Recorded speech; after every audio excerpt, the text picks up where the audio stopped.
Bueno, gloria al Eterno. Muchísimo tiempo sin interactuar con ustedes.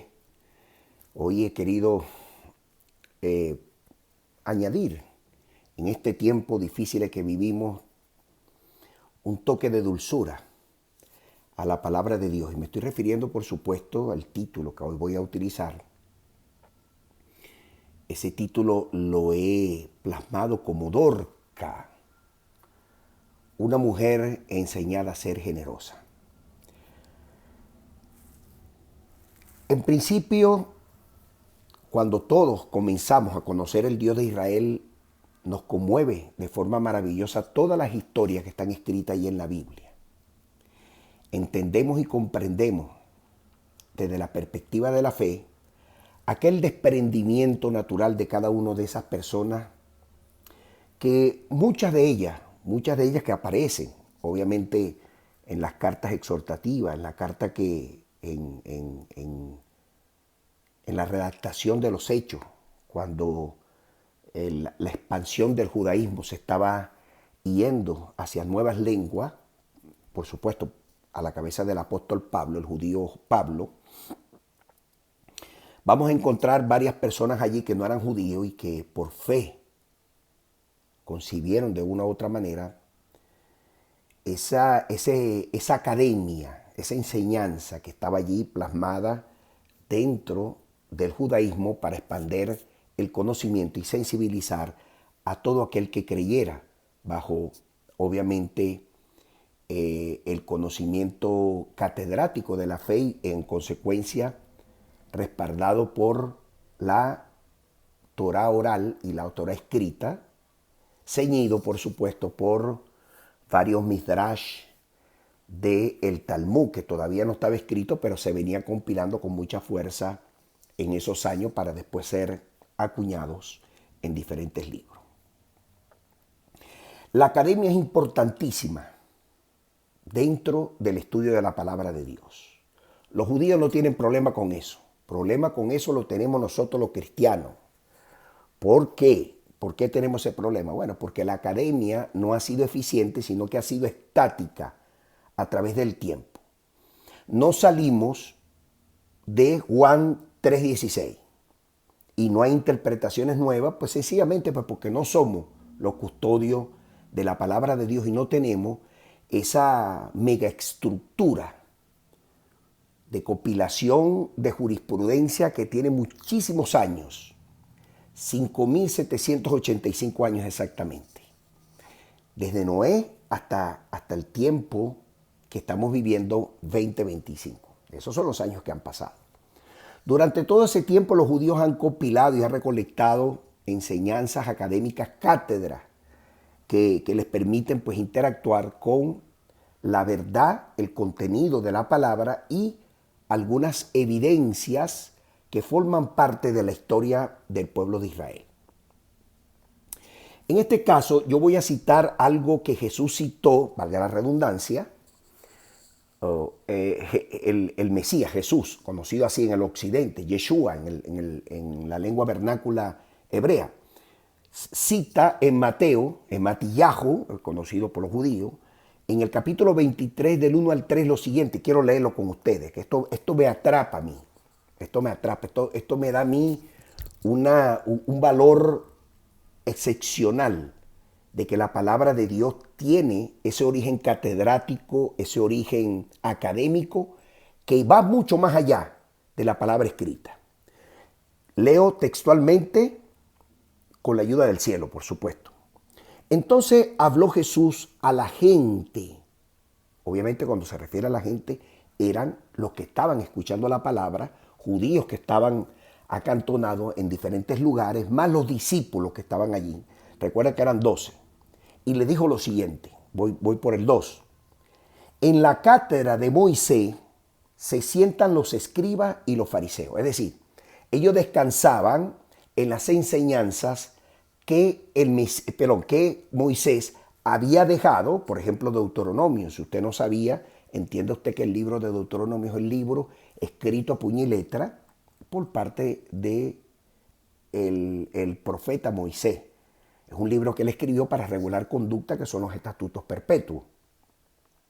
Y esta es la razón por la cual Jesús está diciendo estas cosas.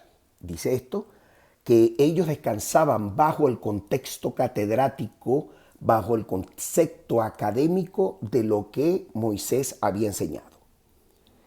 Pero acota en el 3, de una manera elegante, el Mesías dice así: así que todo lo que ellos digan que guarden, guárdanlo y háganlo.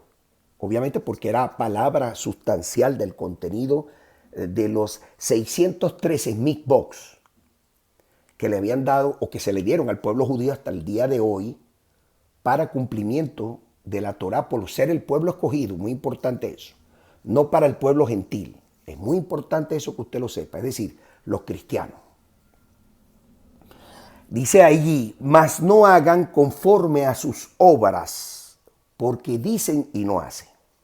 Aquí mucha gente, bendito sea el Eterno, al no entender, evidentemente se pierden en el contexto de las costumbres hebreas.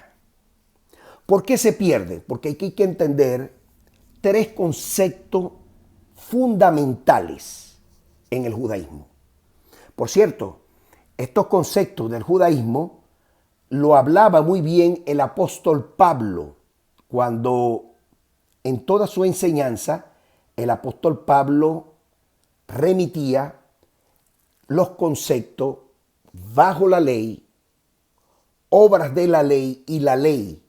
Son tres conceptos definitivamente ajenos uno de cada uno, porque forman parte del acervo y la enseñanza cultural de cada rabino en su tiempo. Es decir, los rabinos prohibían y permitían algunas ocasiones. Entiéndase que en este tiempo que estamos leyendo, en el tiempo de Jesús, solo estaban permitidas 2 escuelas.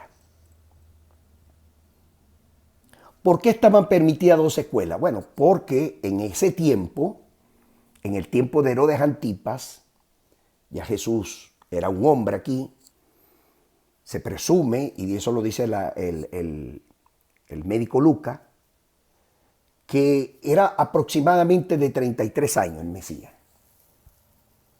Estaba la gestión de Herodes Antipas, y solamente ellos permitían, a través de Roma, por supuesto, el Imperio Romano, por orden del César, evidentemente, que nada más podían confabular esas 2 escuelas, la escuela de Giel y la escuela de Chamay.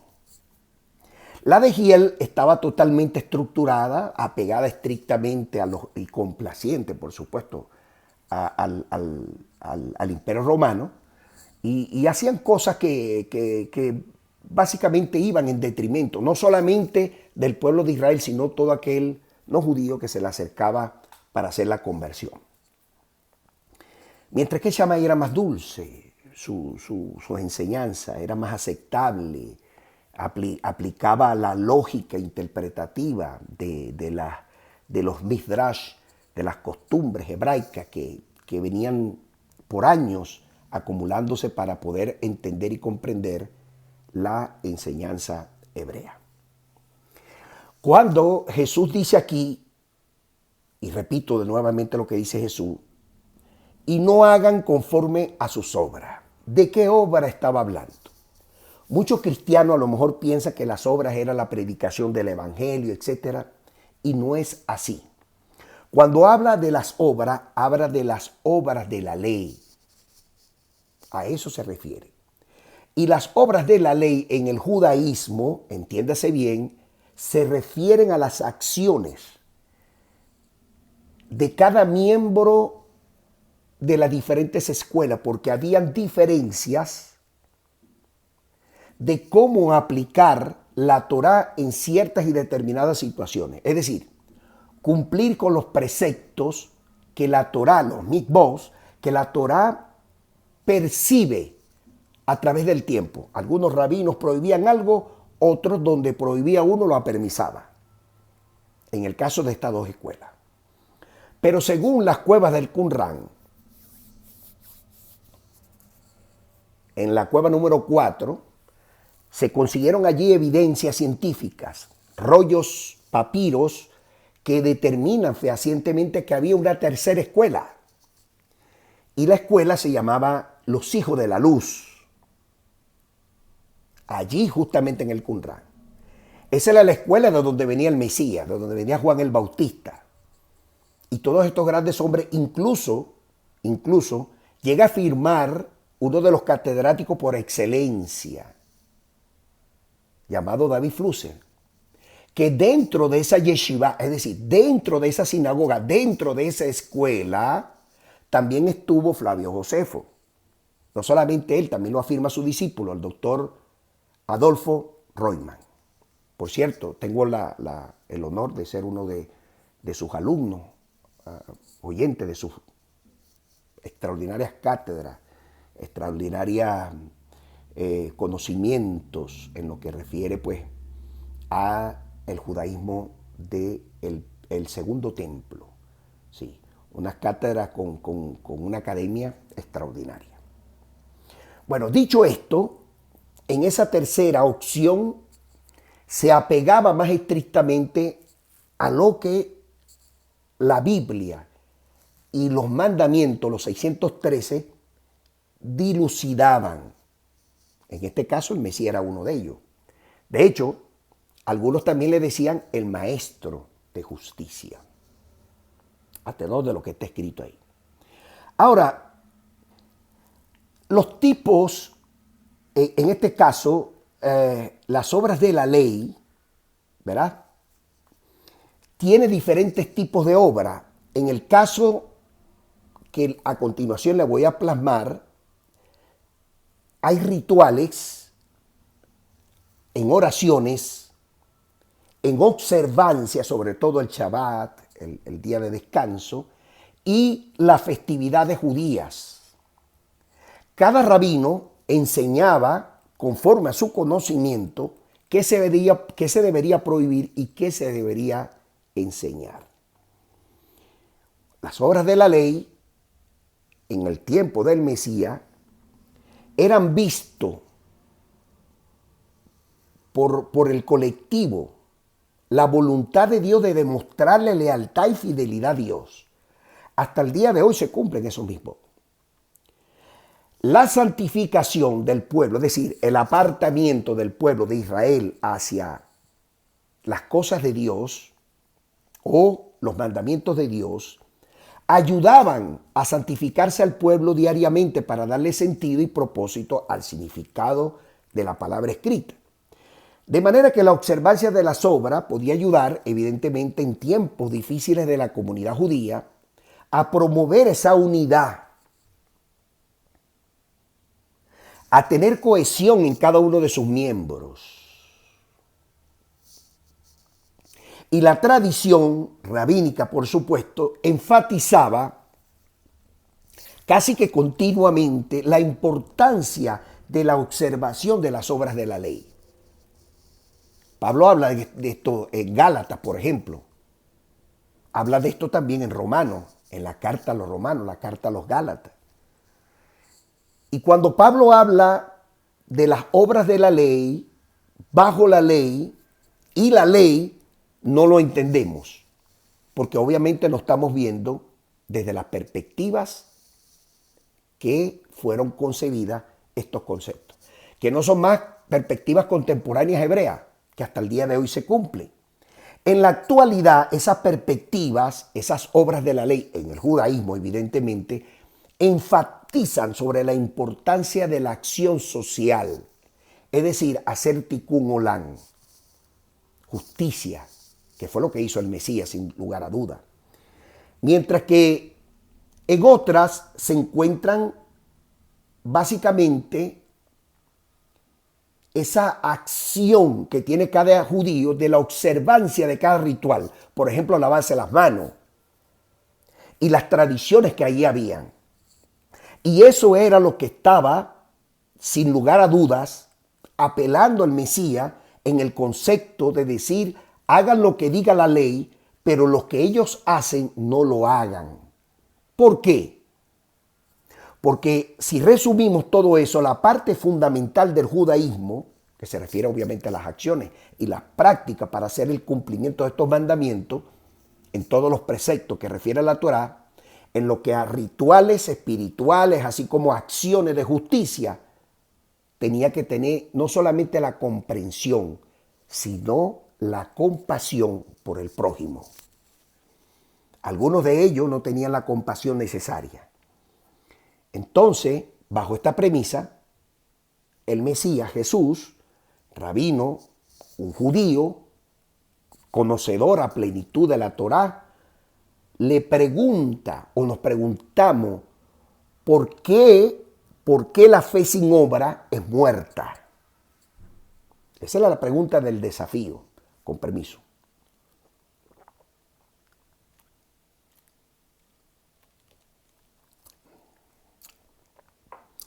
La pregunta que hace el Mesías, esto es un té con limón rico, está haciendo un poco de calor aquí.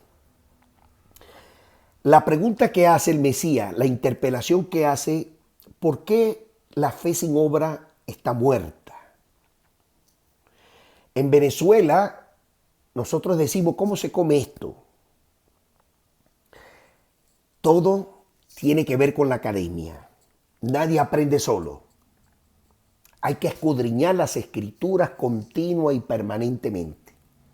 Las escrituras no es cargar una Biblia debajo del brazo como que fuera de sobrante sin leerla. Y ser una persona estática, repetitiva de todo lo que tú escuchas a través del internet sin profundizar lo que la palabra per se dice. ¿Y cuál es su propósito? Hay razones por las cuales la academia es importante en el campo científico, es decir, en el campo del saber. ¿Por qué? Porque en el judaísmo se permite el análisis crítico de la palabra, mientras que en el cristianismo, como el cristianismo está formado, bendito sea el Eterno, bajo la concepción imperialista, porque el Vaticano es un imperio, el nombramiento del Papa y se hace lo que diga el Papa. Y nosotros los cristianos nos desprendimos de allí. Y muchos de los pastores en las iglesias imponen criterios que son dogmas que están fuera de la palabra. Y cuando hay un estudiante o un nuevo creyente que tiene ese análisis crítico, que busca respuesta más allá de lo que está escrito, ese enfoque sistemático por demás para analizar la Biblia desde su perspectiva y que está sediento de respuestas que no concibe, entonces no hay una comprensión profunda por parte del maestro de la palabra, porque no precisa a plenitud los textos, porque tampoco estudió. Y ahí empieza la vaca a perder peso. Perdone que haga esa comparación. Cuando una persona empieza a hablar de la contextualización de la historia, la academia ayuda muchísimo. Y no solamente la contextualización, sino también que tiene que ser un estudio que vaya en paralelo con la época de la cual se está estudiando, bíblicamente hablando. Tomando en cuenta, por supuesto, lo más importante, la cultura, la esencia, el significado original de cada texto que se está viendo allí. Se tiene que hacer una interpretación exegética conforme al conocimiento que ofrece la academia, utilizando metodologías para interpretar la literatura bíblica de forma correcta, muy importante, porque hay muchísimos escritos que yo he tenido el placer de leerlo, inclusive tesis de grado de pastores que tienen título PhD en divinidad, y cuando tú vas al fondo de la tesis es un anacronismo histórico totalmente aberrado. De manera que la academia, la investigación, el descubrimiento, fomenta eso, una investigación para descubrir el campo de la literatura bíblica que es judía toda, que tenemos que acudir a los libros del Mar Muerto para poder tener una percepción más clara, porque es el hallazgo científico más importante que tiene la academia de la fe en este momento, para lograr, por supuesto, la comprensión de los textos. En el cristianismo hay carencia de debates y diálogos. Por lo general siempre es monólogo. La academia del cristianismo muy pocas veces le permite al estudiante un espacio para el diálogo y el debate con expertos académicos. Y eso le va a permitir al estudiante no solamente enriquecerse de la literatura bíblica, sino también llenarse de una fomentación de reflexión crítica. Como por ejemplo en estos días recientes, un discípulo que estoy formando me preguntó sobre lo relacionado a Pedro, sobre las llaves que supuestamente le dio el Mesías a Pedro para que fundara la Iglesia Católica. Cosa que se pierde en el análisis crítico y en la exégesis que se le hace al versículo per se. No es Pablo, Jesús está hablando de él, porque los versículos que lo anteceden hablan del Mesías, que le iban a dar la llave de la casa de David para que él impusiera un reinado, como está escrito. Y si ese hombre, este discípulo, no hace esa formación de debate o no tiene un diálogo conmigo y yo no estoy académicamente formado para satisfacer la necesidad imperiosa por demás, esa necesidad, esa hambre de conocimiento, y yo no satisfago esto, entonces yo no me puedo llamar maestro bíblico, yo no me puedo llamar exégeta, yo no me puedo llamar maestro de la palabra o peor aún, pastor, porque no estoy satisfaciendo la necesidad del conocimiento de la Biblia. Por eso es necesario que los pastores estudien, busquen las fuentes donde hay mayor cantidad de agua para saciar la sed del conocimiento. Ayudar a formar y a educar líderes del futuro en el cristianismo con una academia sólida, educando desde la perspectiva literaria bíblica y garantizando que esos conocimientos que usted está dando vienen de expertos, de académicos, de catedráticos serios que han escrito libros que están actualizados hoy en día, como por ejemplo los que yo le he citado muchísimas veces dentro del contexto histórico. Por ejemplo, está el rabino Dan Ben Abraham, está el rabino también Adolfo Royman, está David Flusser, un profesor, lamentablemente hoy no con nosotros, en la presencia del Altísimo, y así muchísimos, muchísimos. Hay un español por allí también buenísimo, que tenemos que la necesidad de estudiarlo para poder ponernos a la altura del debate y a la altura de una promoción a la reducción bíblica. La academia tiene que promover eruditos, fomentar investigaciones de manera continua y permanente, ese estudio bíblico de cada faceta, los retos que nos presenta la vida en estos tiempos, donde el Internet es una plataforma extraordinaria de retos. Oiga esto, predicar la palabra en estos tiempos no es fácil, porque el que te está oyendo tiene la herramienta más contundente, el buscador más eficiente, que es Google. Y si usted está predicando cosas erróneas, el que te está oyendo sabe que no estás diciendo y que no estás estudiando conforme a ese conocimiento que Dios provee a través de la academia, a través de las cátedras. No hay formación de investigación en ti en lo que respecta a la literatura bíblica y todas sus facetas, que son muchos, por cierto. El predicador de estos tiempos debe ser fomentar disciplinas interdisciplinarias. Porque el predicador tiene que estar sobre el nivel del oyente o por encima muchas veces. Cuando se trata de literatura bíblica debe tener muchísimo conocimiento incluso del buscador Google. Y debe tener un enfoque diferente a las perspectivas literarias que este oyente de manera sistemática ha venido acumulando de una cultura o de un estudio bíblico estático que es el cristianismo.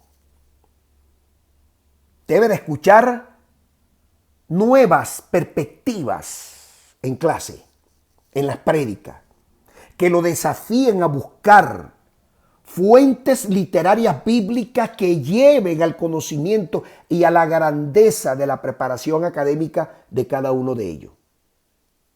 Por supuesto, conservando la difusión de ese patrimonio bíblico que es necesario conservarlo.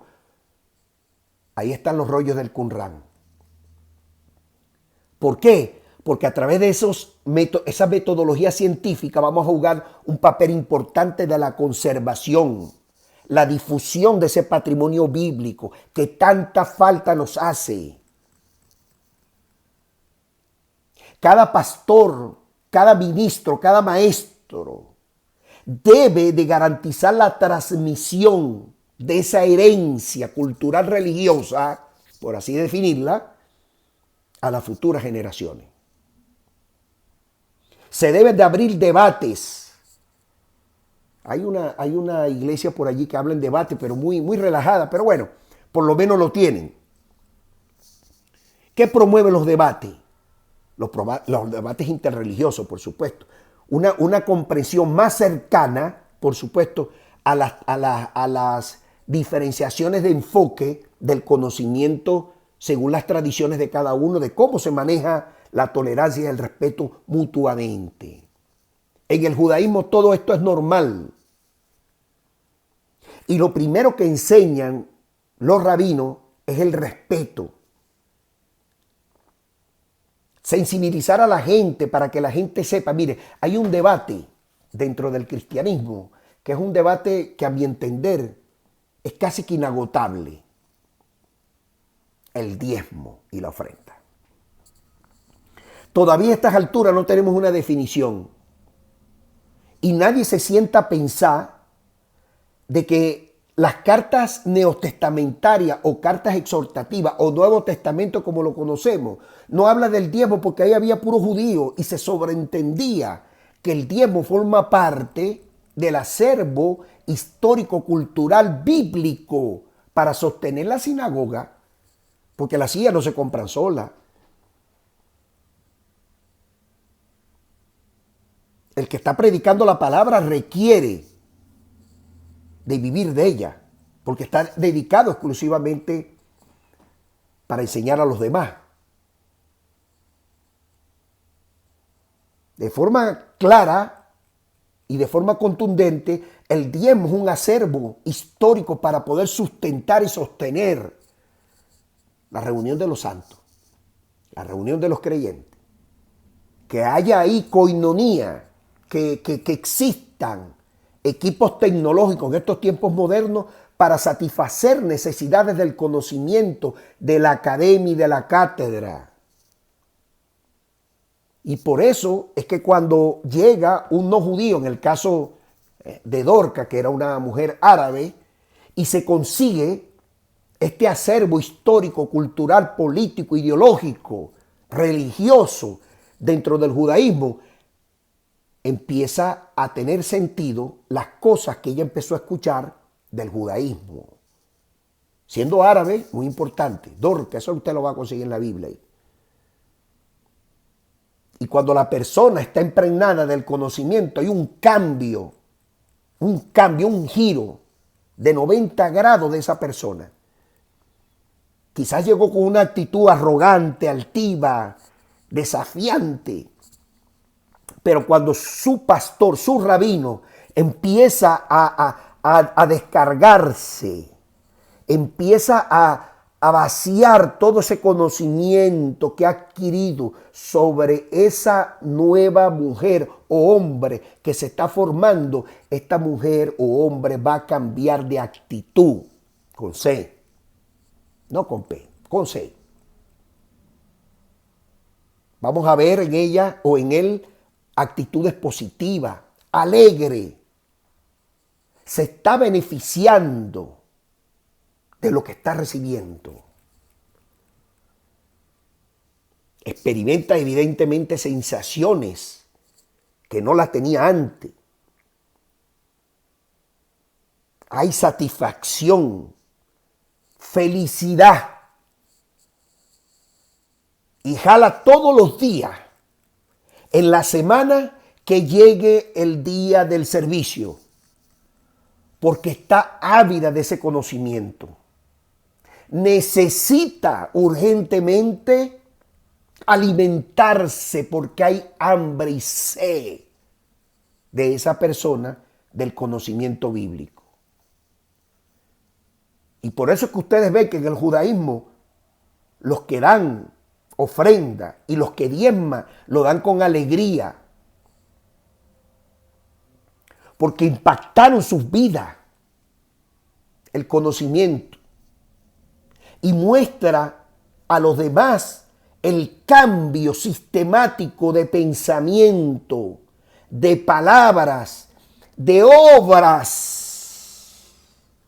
tanto de la ley como bajo la ley, y como la ley también, la Torá. Por cierto, aprovecho voy a hacer un espacio aquí. Una pastora que yo amo mucho me preguntó si la ley había sido eliminada, porque eso es lo que nosotros en el cristianismo escuchamos. Yo le dije, está tan vigente y está tan viva como nosotros en este momento. Me pidió explicación y yo se la di porque el mismo Mesías lo dice allí en la palabra. No he venido a eliminar la Torá, ni siquiera a los profetas. Cada concepto, cada estudio de los profetas que están en la Biblia, es decir, el Tanaj, tampoco vino a eliminarlo. Al contrario, he venido a cumplirlo. Y ahí se cae por tierra aquello de que se eliminó la ley, porque no estudian los pastores, no están estudiando. Mire, señores, vean, yo soy testigo de eso. Yo he tenido conversaciones y debates con pastores que terminan quitándome el habla. No saben ni siquiera lo más básico, lo que predican dentro de sus congregaciones. Con todo el respeto, entienda la razón de mis palabras, son basofia.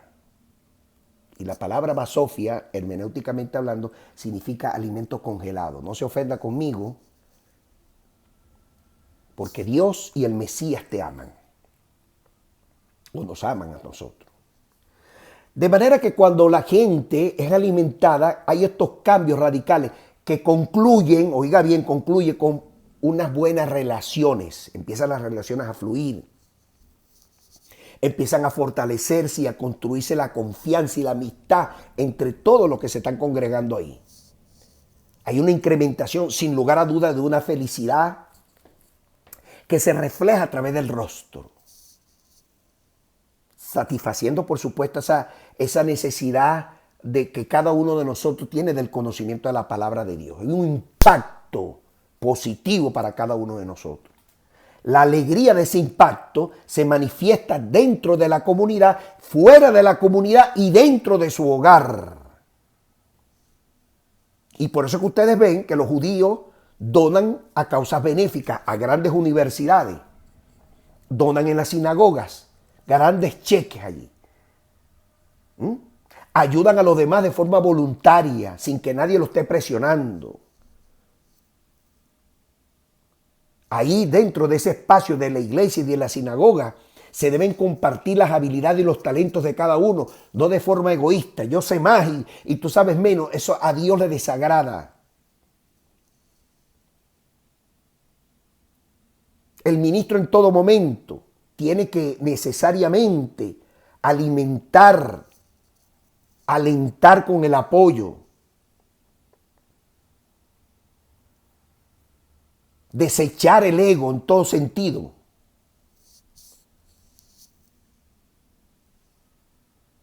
Y dar con alegría. No solamente se trata de dinero o de objetos o materiales, en fin, que tenga que ver con el valor económico. También es dar tiempo, dar amor al prójimo, nuestra atención al prójimo, nuestro amor a la familia. Por eso es que Jesús dijo en el libro de los Hechos 20:35, oiga lo que dijo el Mesías: más bendecido es dar que recibir. Más bendecido es dar que recibir.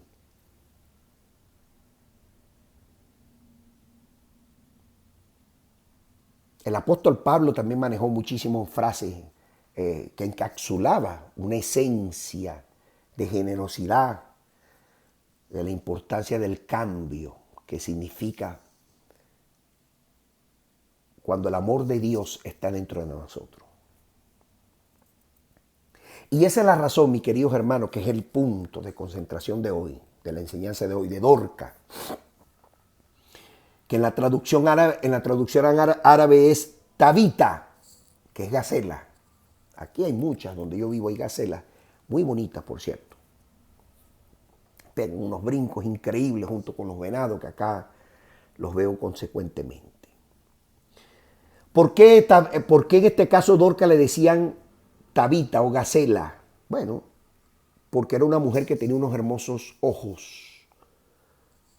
Y tiene una relación simbólica con la alegoría de las culturas árabes de aquellos tiempos y los judíos también. Porque ambos son parientes. Si usted no lo sabía, los judíos y los árabes son primos hermanos.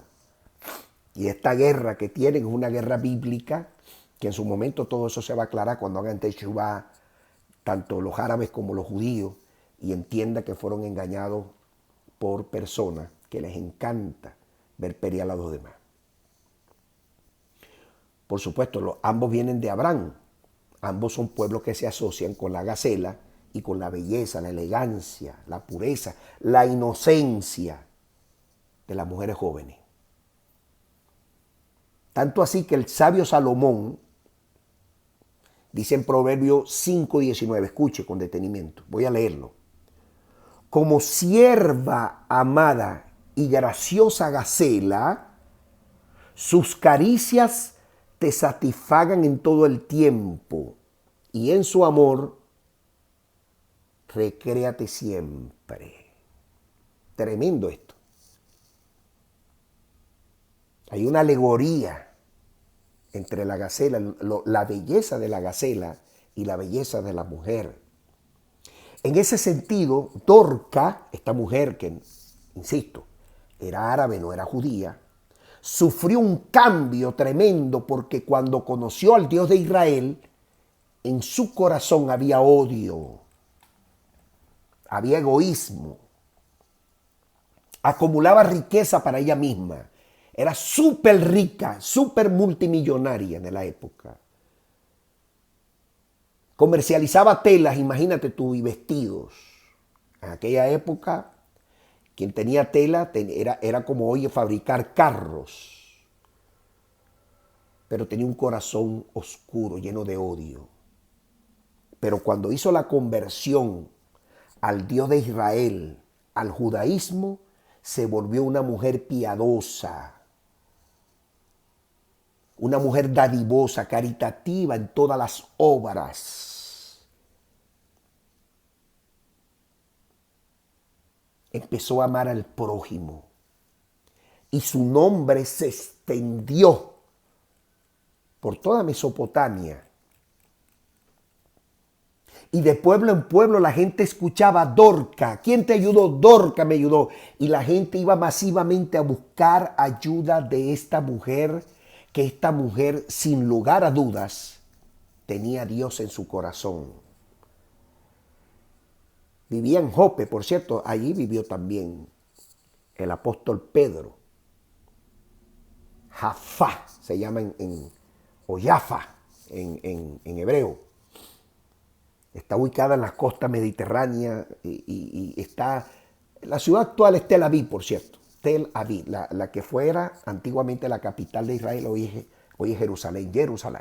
Una antigua ciudad que le dio origen, pues, a la moderna Israel de hoy en día. Ahora, Dorca no solamente era conocida por sus buenas obras, por la enseñanza, por supuesto, de estos rabinos que satisfacían la necesidad de Dorca, de que Dorca caminara en la fe y en la bendición de ayudar al prójimo, sino que dentro de las sinagogas también hacía obras para con los pobres, en las sinagogas de su tiempo, por supuesto.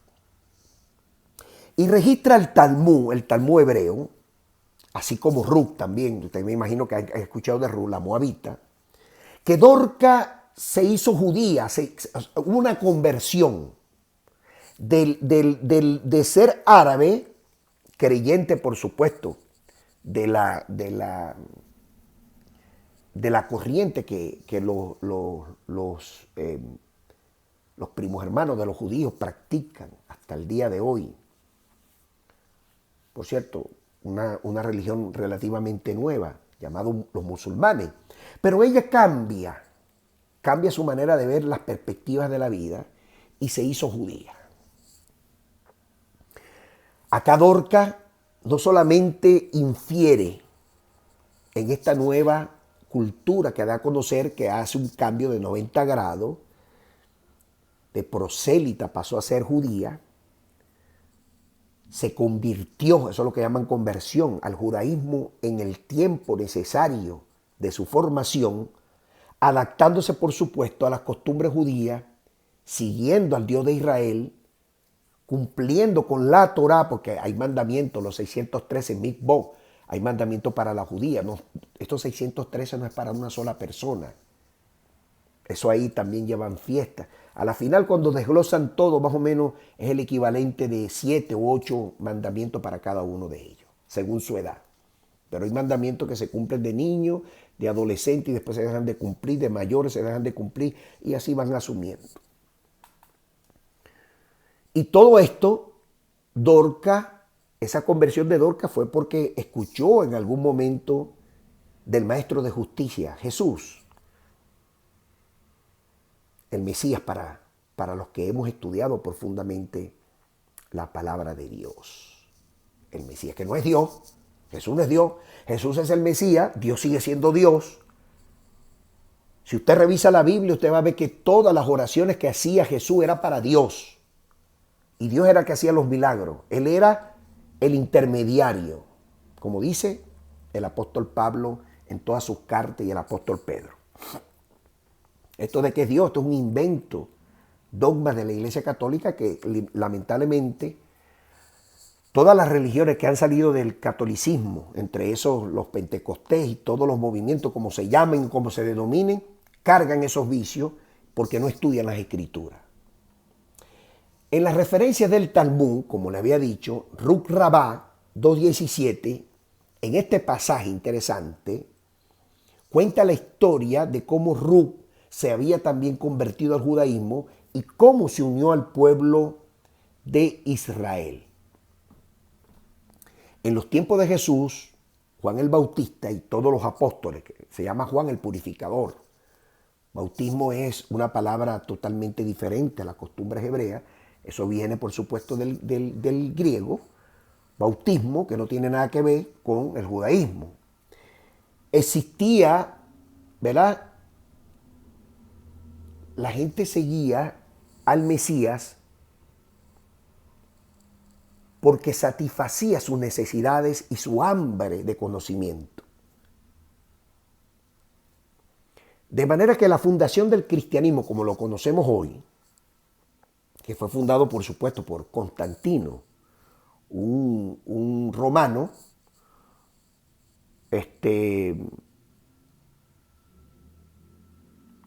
que dejó de perseguir a los judíos y a los judíos y a los ciudadanos romanos que le gustaba el judaísmo, que buscaban la conversión, dejó de perseguirlo, porque el cristianismo no existía.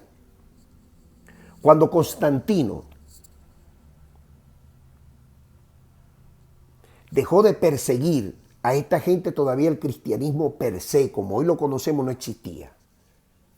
Estoy hablando del 325, pero su aporte, según la historia, fue en el año 313 después del Mesías. Después de la muerte, y cuando Dios resucita al Mesías, entonces se computa 313 años, porque ellos cambiaron también los años, cambiaron la historia, Justiniano.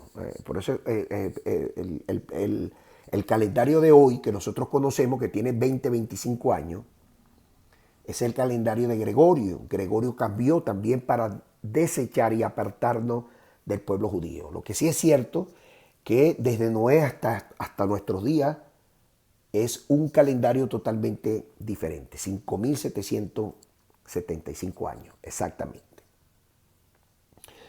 Este caballero llamado Constantino emitió ese edicto para fundar la Iglesia Católica, que se termina de materializar con la reunión de todos los religiosos, que ninguno era judío, de paso, todos eran griegos y todos eran filósofos, y la gran mayoría también, allí participaron también, obviamente, como fundadores y padres del cristianismo, también hubieron emperadores que aportaron, entre esos Constantino, que fueron los pastores del cristianismo. Y por eso la filosofía hueca rudimentaria de varias filósofos que aportaron el cristianismo y cambiaron en su contexto natural o original del hebreo muchas de las cosas que hoy vemos. Por ejemplo, Padre, Hijo y Espíritu Santo.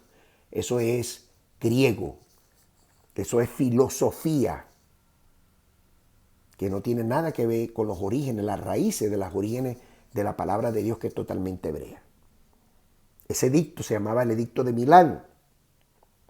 Y se legalizó el cristianismo de esa manera en el Imperio Romano, hoy representado, por supuesto, por el Vaticano. Ahora los papas son los representantes del Vaticano. De hecho, usted ve el conclave y era prácticamente muy similar para la constitución de cuando se iban a elegir, por supuesto, los emperadores para las elecciones respectivas. El anillo del pescador era el anillo que le ponían a los emperadores también, que usa el Papa. Y el lenguaje es el latín, una lengua que ellos pues han recuperado poco a poco, pero ellos fueron un imperio, fue el último de los imperios en la tierra. Y dice que el último imperio que se va a levantar, dice la Biblia, que va a ser el imperio del anticristo, y que de Roma saldrá, por supuesto, el falso profeta, y el anticristo saldrá de allá, de Europa, hijo de judíos, ¿verdad? De padre y madre no practicante. Así lo dice Apocalipsis. Bueno, cuando en este edicto se le puso fin a las persecuciones contra los judíos, como yo le había dicho, y aceptaron como el Dios de ellos a Jesús. Y aquí viene el debacle. Hicieron de Jesús un Dios, a María la madre de Dios, y bueno, dijeron que José no era su padre. Así de sencillo. José no es su padre biológico, sino que es un padre putativo. Mire usted qué enredo esto. Estoicos. Por eso el apóstol Pablo habla de eso, de los estoicos. Filosofía de hombres que no tenían ni siquiera la menor idea de lo que estaban haciendo. De manera que esta es la historia de Dorca, que Dorca tuvo que pelear con esas dos aguas, unas aguas totalmente opuestas, persecuciones, etcétera, etcétera. Y redacta la historia en el libro de los Hechos, que Dorca enfermó. Y no solamente se enfermó, sino que murió. Mire qué tremendo eso. Una mujer conocida ampliamente, con permiso,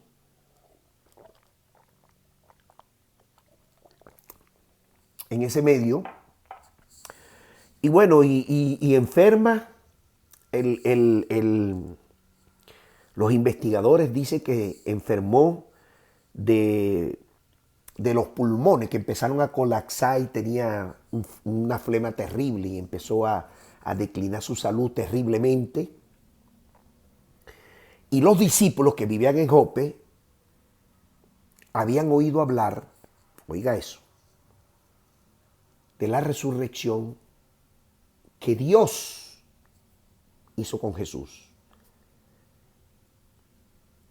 Y como sabían que esta era una mujer desprendida, que amaba mucho, miren, mucha gente fueron a buscar al apóstol Pedro, que estaba vivo en esa época.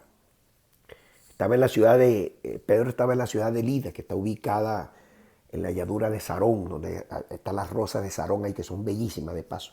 Más o menos como 50 kilómetros de Jerusalén o a 18 kilómetros al suroeste, buscando Jope. Estaba relativamente cerca. Y salieron todos esos discípulos a buscar al apóstol Pedro, para que el apóstol Pedro orara por ella, porque era una mujer dadivosa y el pueblo la amaba con locura. Pero cuando Pedro emprende el camino para irse a Jope, cuando la encontró, ya ella había muerto.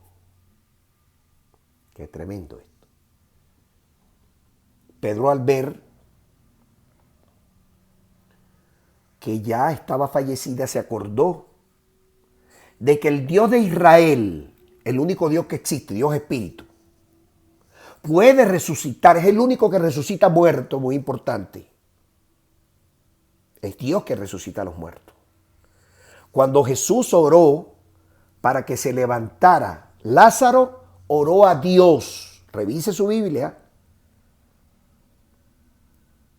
Yo sé que tú oyes mis oraciones, le dijo Jesús, pero no lo hago por mí, lo hago por ellos, para que ellos crean que tú me has enviado, ¿como qué? Como Mesías.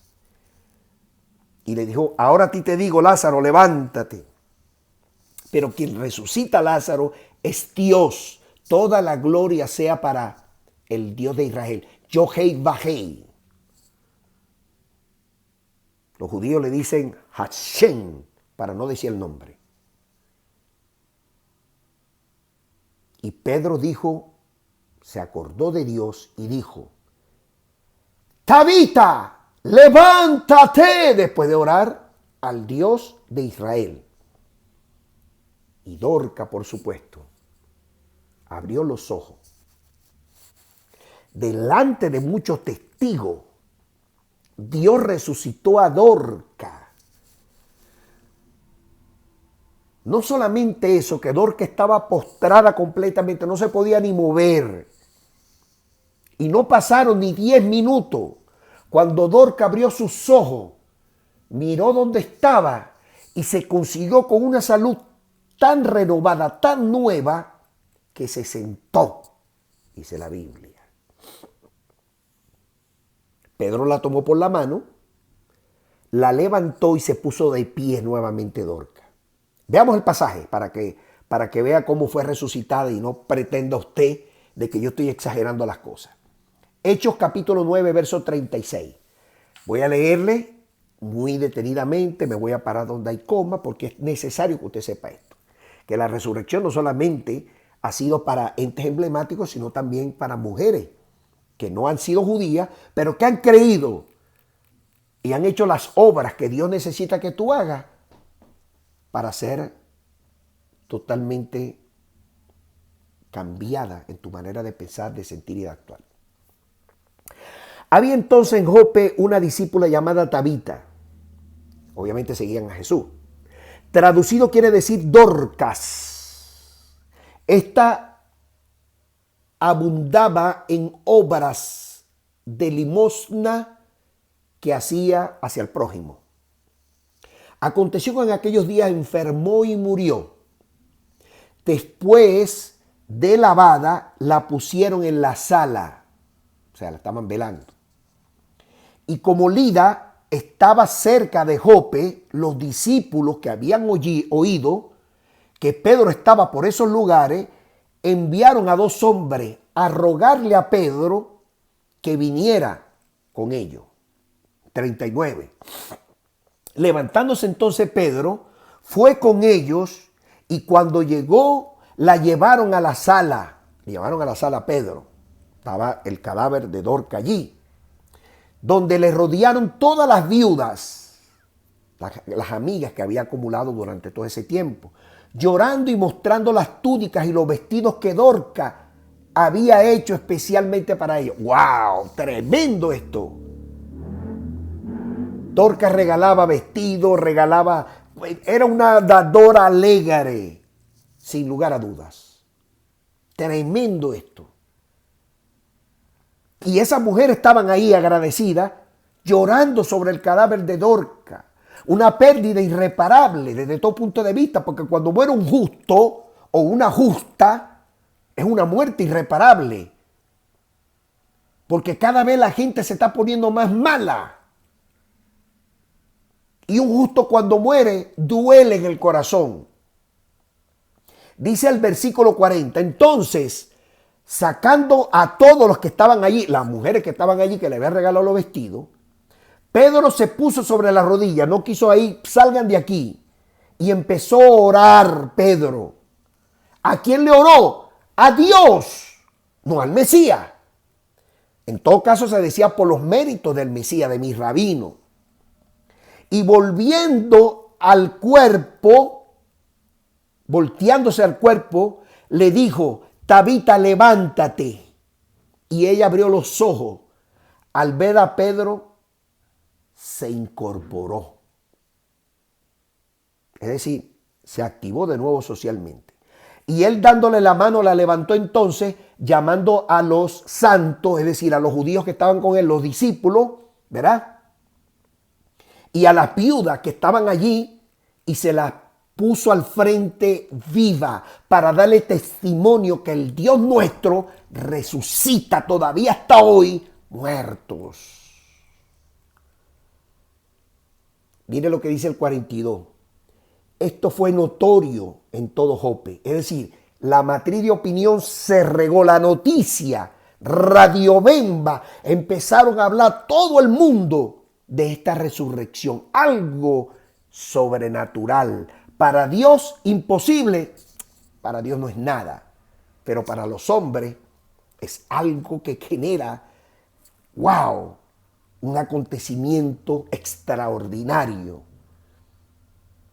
Empezaron muchos a creer en el Señor, es decir, en Hashem. Y aconteció que se quedó allí muchos días en Jope, en la casa de un curador de, ¿cómo que se llama? De cuero, curtidor sería la palabra, curador, curtidor es lo mismo, llamado Simón. Ahí se quedó Pedro mucho tiempo y así lo registra la Biblia, y Dorca también se quedó entre nosotros y obviamente murió. El único que no ha vuelto a morir ha sido el Mesías, porque es el único resucitado entre los muertos, que Dios lo resucitó. Pero mire qué bonita historia de amor, cómo Dios hizo este milagro, levantó a esta mujer que estaba muerta, pero que sus obras Dios la había visto con mucha atención, porque las obras de los dadivosos, las obras de los desprendidos, no mueren, hermano. Para Dios son regalos. Dios ve el corazón y ve cómo tú estás actuando con relación al prójimo. La resurrección de Dorca no solamente es un milagro de poder de Dios, que utilizó en este caso como vehículo, como intermediario al apóstol Pedro, para que todos los que estaban allí creyeran en la promesa de Dios de la resurrección entre los muertos, sino también que allí salió fortalecido Jesús, porque Jesús, el Mesías, fue el que formó a todos estos discípulos para la gloria de su nombre. Y por supuesto, todo el mundo al ver ese milagro, muchos se convirtieron y andaban caminando pues para la gloria de Dios. Yo quería predicar este tema de Dorca como ejemplo de fe, como ejemplo de caridad, de ser mujer dadivosa, de ser una mujer generosa. En estos tiempos nadie quiere dar nada, todo el mundo acumula riquezas para sí. La primera que acumula riqueza es la Iglesia Católica. Yo nunca he visto a ningún papa metido dentro de las grandes tragedias mundiales, sacando dinero del Vaticano para suplir las necesidades económicas de gente que ha sido devastada por la naturaleza. Yo nunca he visto eso. Quisiera verlo. Ojalá que este Papa, Dios lo toque. Por cierto, es norteamericano. Y verdaderamente no importa que mueran, pero que empiecen a cambiar. Porque son acumuladores de dinero. Nunca hemos visto que del Vaticano salga donaciones a universidades, etcétera, etcétera. A gente pobre. Que salga la academia afuera de manera gratuita para ayudar a los más necesitados. Dorcas será siempre recordada no solamente por la resurrección, sino por ser generosa. Y la promesa de Dios de una vida eterna, así como lo hizo por supuesto con Jesús, también lo hará con nosotros en el momento que atine, en el momento oportuno, porque nadie sabe, ni siquiera el Mesías, cuándo vendrá. Ni los ángeles del cielo lo saben. Solamente Hashem lo sabe. Dios, Yohei Bajei. Pero estamos viviendo momentos terribles en esta vida. Permita a Dios que sea pronto. Yo quiero orar por todos los que están enfermos en este momento. Quiero levantar una oración. Amantísimo Dios del cielo, Padre eterno. Aquellas personas que están enfermas como Dorcas, que yacen en una cama, Señor. Por los méritos de Jesús y por tu misericordia, que se renueva todos los días, Señor, toque esa persona y levántala de su enfermedad para que sea generosa, Señor, y no sea acumulador de riqueza, sino que ayude a levantar a otros, porque de este mundo no nos llevamos nada, Señor. Seamos generosos, seamos como Dorcas, que en medio de su velorio, Señor, mujeres agradecidas que le había dado vestido, la lloraban amargamente porque se había muerto una justa mujer allí. Levanta a esta persona, Señor, que está orando, que está escuchando esta oración, o sánala de esa enfermedad que la está convaleciente, que la tiene convaleciente o está convaleciente, para que sea como Dorcas por los méritos de Jesús, el Mesías.